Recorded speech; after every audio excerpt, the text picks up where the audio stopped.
तस्वीरें बयां कर रही हैं कि किस तरह से मध्य प्रदेश में पानी अपना प्रचंड प्रहार दिखा रहा है और कुछ लोग हैं कि वो पानी की तेज धार को चुनौती दे रहे हैं। लेकिन पानी तो पानी है, उसके आगे किसकी चली है।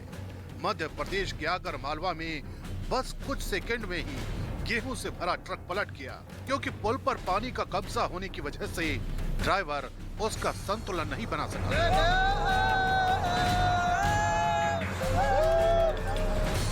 हालांकि इस हादसे में ट्रक ड्राइवर और उसके साथ मौजूद शख्स की जान बाल बाल बच गई, लेकिन उन्हें ट्रक के पलटने से चोटें जरूर आई। खतरे के निशान से ऊपर नर्मदा नदी, नर्मदा के आसपास बाढ़ का खतरा, पुल पर लोगों के जाने पर रोक। आगर मालवा की ही तरह बाढ़ के हालात खरगोन में भी दिखाई दिए। वहां पर ओंकारेश्वर बांध के 23 गेट और इंदिरा सागर डैम के 12 गेट खुले जाने से नर्मदा नदी का पानी बढ़ गया और उसके आसपास के इलाकों में रहने वालों की मुश्किलें बढ़ गईं। नर्मदा नदी इन दोनों बांधों के गेट खोले जाने के बाद से खतरे के निशान के ऊपर बह रही है। ऐसे में प्रशासन ने एहतियात बरतते हुए नदी पर बने पुल से लोगों के आने जाने पर रोक लगा दी। साथ ही नर्मदा में चलने वाली नावें भी खतरे को देखते हुए नदी किनारे खड़ी दिखी। एमपी के श्योपुर में कई गांव टापू बने, चंबल नदी का जलस्तर बढ़ा, मदद के लिए आसमान से उतरे देवदूत। एमपी के श्योपुर में भी कई गांव टापू में तब्दील हो गए। वहां पर चंबल और पार्वती नदियों में उफान की वजह से ईचना खेड़ली समेत कई गांव टापू बन गए। बाढ़ में फंसे लोगों ने प्रशासन पर मदद नहीं करने का आरोप लगाया। हालांकि लोगों के लिए वायुसेना ने हेलीकॉप्टर के जरिए खाने के पैकेट जरूर भिजवाए हैं। फिलहाल मौसम विभाग ने मध्य प्रदेश में कुछ और दिन तेज बारिश का पूर्वानुमान जाहिर किया है, जिससे लोगों की मुश्किलें और बढ़ सकती हैं। तो देखिए हम इस वक्त कोटा में मौजूद हैं और क्योंकि कोटा के जो 16 गेट हैं वो खोल दिए गए हैं और ये पानी देखिए किस तरीके से दहाड़ मार रहा है और ये पानी सीधे तौर पर निचले इलाकों में बहता हुआ दिखाई दे रहा है। लोरे मारता पानी और मानो ऐसा लग रहा हो जैसे कोई धुएं का गुबार उठ रहा हो। लेकिन आपको बता दें कि लगातार बारिश की वजह से लोग परेशान हो रहे हैं। निचले इलाकों खाली कराया गया है। कई लोग ऐसे हैं जो मौत का ग्रास बन गए हैं, कई लोग घायल भी हुए हैं, कई लोग बेघर हो गए हैं और यही बड़ी वजह है कि हम यहाँ पर पहुंचे हैं। न्यूज़ 18 इंडिया एक जिम्मेदार चैनल होने के नाते जनता की परेशानी लोगों को प्रशासन तक, सरकार तक पहुंचाने की कोशिश कर रहा है। दरअसल ये जो पानी आप देख रहे हैं चंबल नदी का पानी है। पहली बार इस उफनती नदी का दृश्य हम आपको दिखा रहे हैं क्योंकि अपना घर कई लोग छोड़कर बाहर जाने पर बेबस हो गए हैं। बेघर हुए लोगों का रेस्क्यू करके शेल्टर होम में शिफ्ट किया जा रहा है। पहली बार इस तरह का नजारा देखने को मिल रहा है। 10 से ज्यादा कस्बों में आसपास की जो तस्वीरें आप ये देख सकते हैं वहां पानी भर गया है। राजस्थान ने इस बार बारिश का रिकॉर्ड जबरदस्त तरीके से टूटा है। प्रदेश में इस बार बारिश का रिकॉर्ड टूटा। आमतौर पर अगर बात करें तो 24 अगस्त तक राजस्थान में बताया जाता है कि 428.65 mm होती थी, लेकिन अब ये आंकड़ा लगभग 600 तक पहुंच गया है।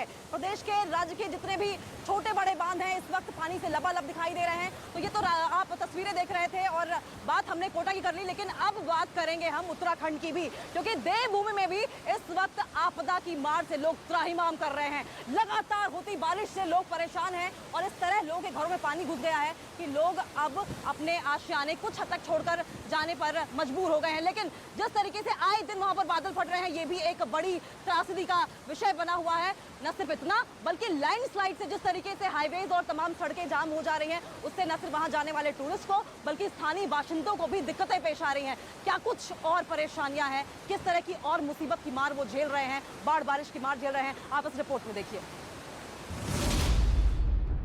टिहरी में बादल फटने से तबाही, तूफान पर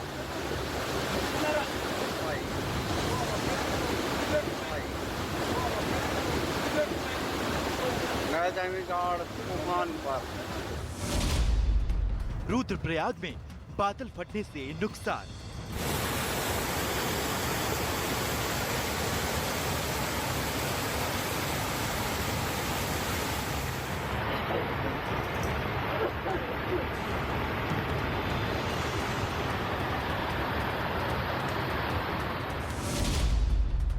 बागेश्वर में प्रकृति का कहर।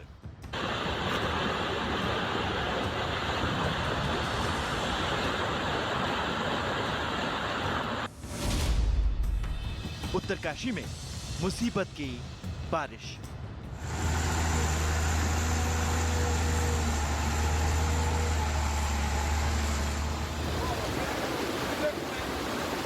नैनीताल घाट तूफान पर। पहाड़ों पर लगातार हो रही बारिश के बाद कई इलाकों में भारी तबाही मची हुई है। उत्तराखंड के टिहरी में बादल फटने से तबाही मची हुई है। घाट तूफान पर।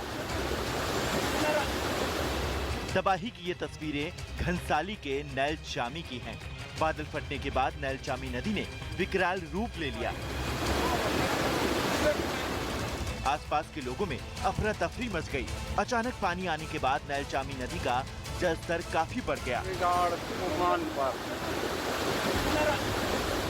सैलाब ने आसपास के खेतों को भी अपनी जद में ले लिया। फसल पूरी तरह बर्बाद हो गई। पीने के पानी की पाइपलाइन तक टूट गई। कई सड़कें टूट गई। पानी के तेज बहाव में कई पुलिया बह जाने की भी खबर है। बादल फटने की खबर फैलने के बाद से राहत आपदा टीम मौके पर पहुंच गई। चिरबटिया के पास बादल फटने से रुद्रप्रयाग और टिहरी जिले के सीमावर्ती इलाके में भी भारी नुकसान हुआ। लस्से और भरदार पट्टी में भारी तबाही मची है। सैलाब से कई मकानों को नुकसान पहुंचा है। आसपास के कई गांव में पानी घुसने से कई परिवारों के लिए खतरा बन गया। मुखैत गांव में भी शिवालिया डूब गया। कई मकानों में दरारें आ गई। किसानों की सैकड़ों हेक्टेयर भूमि बाढ़ ने तबाह कर दी।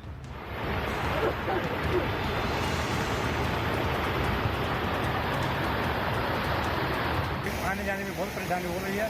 लोग जो है उनको कहीं इधर उधर जाने के लिए रास्ता ही नहीं मिल रहा है और पुल को जो है कहीं खतरा है।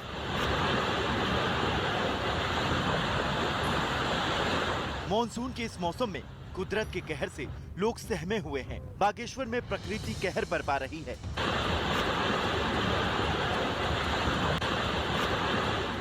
जमीन खिसकने से जगह जगह तबाही का मंजर है। पहाड़ का एक बड़ा हिस्सा टूटने से भारी नुकसान हुआ है।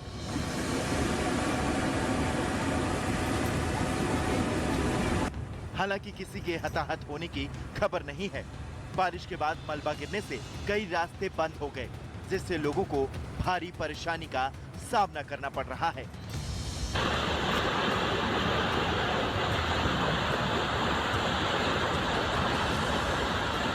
गांव हमारा खतरे में है। यहाँ कोई आवाज उठाने को नहीं है। एडीएम साहब तक पहुंचे और एडीएम साहब आए नहीं। उत्तराखंड में जहां एक तरफ भारी बारिश लोगों के लिए मुसीबत का सबब बनी है, दूसरी तरफ जमीन खिसकने की घटनाओं ने लोगों की परेशानियों को और बड़ा कर दिया है। उत्तरकाशी में जमीन खिसकने से गंगोत्री हाईवे और यमुनोत्री मार्ग धरासू के पास बंद हो गया, जिससे सड़क के दोनों ओर लंबा जाम लग गया।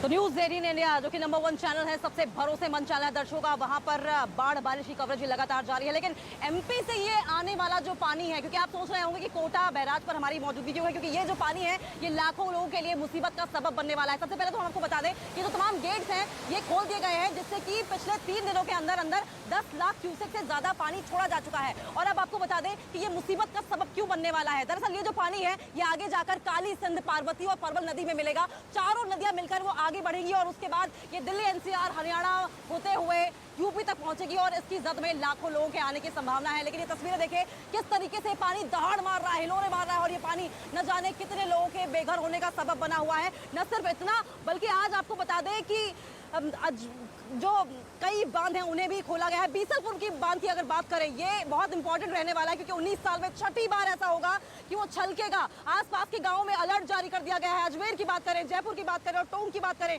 तो प्यास बुझाने वाला बीसल बांध अब पूरी क्षमता के साथ भरने की कगार पर है। गुरुवार सुबह की अगर बात कर लें तो 10 बजे तक इसका जो लेवल था वो पूरी तरीके से भर गया था। पिछले 20-19 सालों की बात करें तो बीसलपुर बांध 5 बार भर चुका है। अब की बार 6ठी बार होगा जब गेट खोलकर पानी निकाला जाएगा। इसको लेकर पुलिस और प्रशासन अलर्ट है। गेट खुलने की संभावना को देखते हुए आसपास के क्षेत्रों में अलर्ट कर दिया गया है। बांध के गेट खोलकर टेस्टिंग भी कर ली गई है, बिल्कुल उसी तरीके से जिस तरीके से इस बांध पर हम मौजूद हैं, कोटा बांध पर। यहाँ पर टेस्टिंग की गई थी, बाकायदा इंतजाम किए गए थे जिससे कि यहाँ पर आने जाने वाले लोगों को परेशानी ना हो। पूरा कैलकुलेट कर दिया गया था कि जब गांधी सागर डैम से पानी छोड़ा जाएगा उसके बाद वो राणा सिंह डैम पर आएगा और बहते हुए जब कोटा डैम पर जाएगा तो उसको इस तरीके से रेगुलेट किया गया था कि एकदम से ये पूरा का पूरा पानी बह ना जाए और लोग यहाँ पर परेशान ना हो। लेकिन अगर ये तस्वीरें आपको दिखाएं जो किनारे किनारे दोनों तरफ आप देख पा रहे होंगे, यह रिवर फ्रंट बनाया जा रहा है। सबसे पहले इस रिवर फ्रंट के आसपास के लोगों को हटाया गया यहाँ से और उसके बाद जो निचले इलाके पूरे थे उन्हें खाली करा लिया गया। डैम खोलने के पहले 3500 से ज्यादा लोग थे जिन्हें रेस्क्यू कर लिया गया था और उसके बाद भी आज तक रेस्क्यू ऑपरेशन जारी है। लेकिन क्योंकि यूपी भी इसकी जद में आने वाला है तो यूपी में भी बाढ़ बारिश की मार से और ओवरफ्लो होते वाटर से लोग त्राहिमाम कर रहे हैं। निचले इलाकों में पानी भरना शुरू हो गया है। प्रयागराज की रिपोर्ट हमने आपको दिखाई। लेकिन वो किसान जो कि इस बाढ़ बारिश की मार से तरफ से जिनकी फसलें बर्बाद हो गई हैं, अब वो बेहद बेबस है, मायूस है, निराश है, लाचार हैं और वो सरकार से गुहार लगा रहे हैं। क्या कुछ हालत है उनकी, क्या कुछ कह रहे हैं, इस रिपोर्ट को देखिए।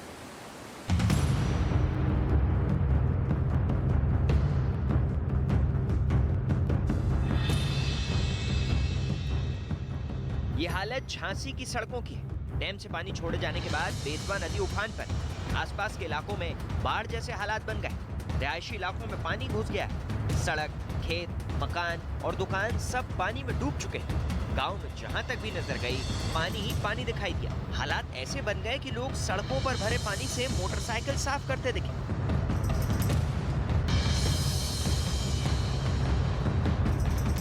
तो वहीं पहाड़ों पर हो रही बारिश ने मैदानी इलाकों में मुसीबत बढ़ा दी। जिधर देखो पानी ही पानी नजर आ रहा है। हापुड़ के गढ़मुक्तेश्वर खादर क्षेत्र में गांव में गंगा का जलस्तर बढ़ने से स्थानीय लोगों को दिक्कतों का सामना करना पड़ रहा है। खेतों में पानी भरने से गेहूं और गन्ने की फसल बर्बाद हो गई। तो वहीं प्रशासन बाढ़ग्रस्त इलाकों का दौरा कर रहा है। पानी में सब ये गन्ना भी बेकार हो जाता है। गन्ना गल जाएगा, सूख जाएगा, पानी चलने पे सूख जाएगा। गन्ने मूंजी मर गई, पानी भरे पड़े, घास फूस सब बेकार है। संभल में बारिश के बाद जगह जगह जल भराव हुआ है। जिला अस्पताल में लबालब पानी भरा है। शहर की सड़कों पर पानी ही पानी नजर आ रहा है। बारिश के बाद गर्मी से जहां लोगों को राहत मिली, वहीं लोगों के सामने परेशानी भी बढ़ गई। बारिश की वजह से बच्चे स्कूल तक नहीं जा पा रहे। बारिश आपको जैसा दिख रहा है बहुत ज़्यादा हो रही है। हम अभी घर से आ रहे थे तो रास्ते में बारिश पड़ी जिसकी वजह से हमें स्कूल भी नहीं जा पाते।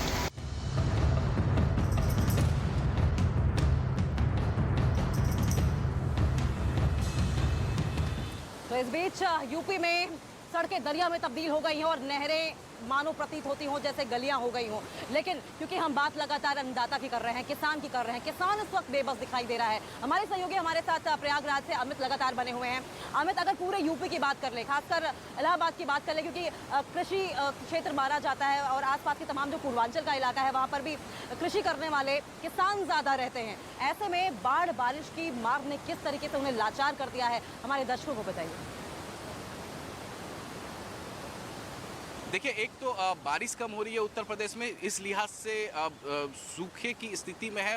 इस वजह से योगी आदित्यनाथ लगातार बैठकें भी कर रहे हैं। खैर वो बात दूसरी है। मैं जहां पर इस वक्त हमारी नाव है ना, ये नाव सड़क, पहले यहाँ सड़क हुआ करती थी। जो गंगा का जलस्तर बढ़ा है, मैं आपको तस्वीरें दिखाऊं तो यहाँ पर जिस स्पॉट पर इस वक्त हमारी नाव चल रही है, ये पहले सड़क हुआ करती थी और यहाँ पर पहले 4 व्हीलर चला करता था। और ये जो आप देख सकते हैं, ये बड़े हनुमान जी मंदिर का है ये। और ये जो टीन शेड आप देख पा रहे हैं जिस पर इस वक्त 2 शख्स पैदल चल रहे हैं, 2 लड़के पैदल चल रहे हैं। दरअसल इसके नीचे जो श्रद्धालु थे वो लाइन लगाकर बड़े हनुमान जी मंदिर में जाकर अंदर दर्शन करते थे। अब मैं आपको तस्वीरें दिखाऊं तो पूरी तरीके से फर्स्ट फ्लोर बड़े हनुमान जी मंदिर का डूब चुका है। यहाँ पर देखिए तस्वीरों में ये जो दुकानें देख पा रहे हैं, ये प्रसाद खरीदने की दुकानें थी जिसके शॉटर गिरे हुए हैं। थोड़े शॉटर्स केवल दिख रहे हैं फर्स्ट फ्लोर के। ये यहाँ देखिए हर जगह पोस्टर्स लगे हुए हैं, बैनर लगे हुए हैं बड़े हनुमान जी मंदिर का। और ये देखिए, और ये गर्भगृह है बड़े हनुमान जी मंदिर का। ये गर्भगृह है जो कि पूरी तरीके से इस वक्त